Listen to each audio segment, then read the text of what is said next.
Күн балалар, бүгін біз көкек туралы мәтін оқимыз және заттың санын білдіретін сөздер тауып оларға сұрақ қоюды жалғастыратын боламыз. Алдымен бейне жазбаға кіріп, көкек туралы мәлімет алып алыңдар. Сосын көкек деген мәтінді бізге жазған автормен танысамыз. Бізге Мұхамеджан Етекбаев ағаларың жазған екен. Ол кісі 1936 жылы Алматы облысы Жамбыл ауданы Қарақыстақ ауылында дүниеге келген екен. Ағаларыңның Алтын мүйізді киік деген тұңғыш кітабы 1961 жылы жарық көрген екен. Ал енді мәтінді тыңдайық. Көкек алма бағына қонды.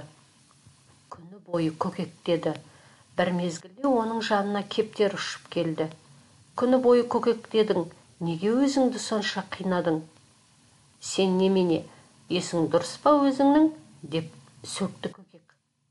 Қатты ашуландың ғой, саған жаным ашып келіп едім, деді кептер. Мені бұдан былай көкек деп атама. Енді не дейміз? Мен бұлбұлмын, тамылжыған әнімді тыңдасаңдаршы. Бірақ ол қанша тырысса да бұлбұл бола алмады. Балалар, көкек не істеді? Ағашқа қонып алып, күні бойы көкектепті, я? Оған жаны ашып келген кептер не айтты? Ол өзін кептерге кімін деп таныстырды? Енді айтыңдаршы, көкектің ісі дұрыс па? Сен қалай ойлайсың? Әрине дұрыс емес. Көкек сияқты адамдар да өмірде кездеседі. Әлім білмей әлек болып жүретін адамдар. Ал сендер өз әлдеріңе қарай іс-әрекет жасаңдар. Келістік па? Енді сергіту сәтін жасап алып, мәтінді тағы да бір рет дауыстап оқып көріңдер. Түсінбесеңдер бірнеше рет қайталап оқып шығыңдар.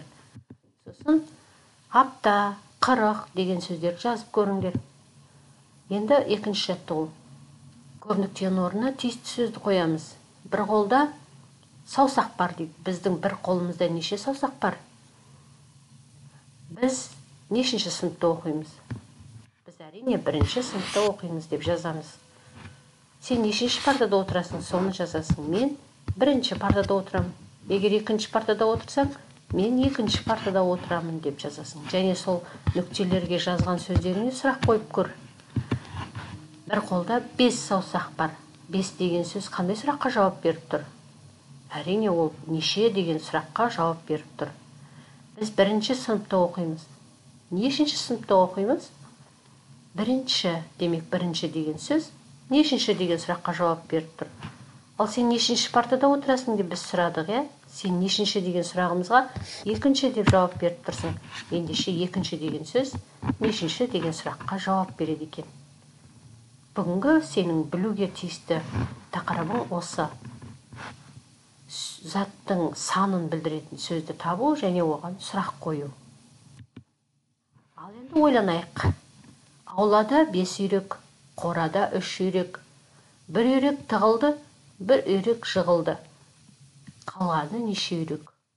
Сұрақтың жауабын комментарийге жазып қалдырсаң, мен міндетті түрде саған жауап беретін боламын. Енді ұйқастау көрейік. 100 деген сөз екі мағына бере алады. Біреуі адамның бет жүзі, немесе сан, заттың санын білдіретін сөз 100 деген сөз.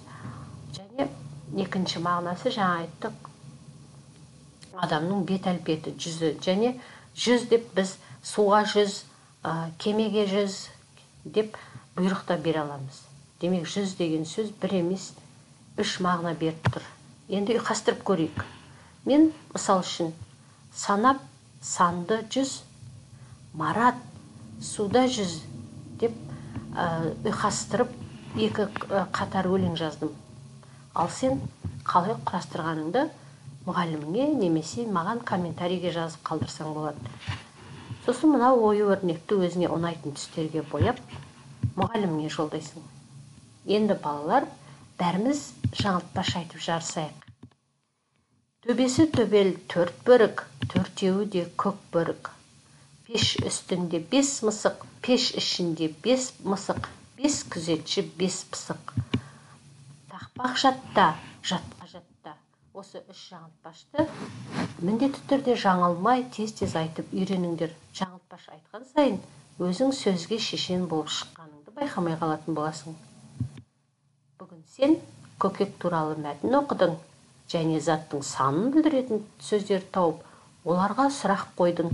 Ал саған сабақ берген Гүлзина Жақсылық. Келесі сабақта кездескенше сау болыңдар.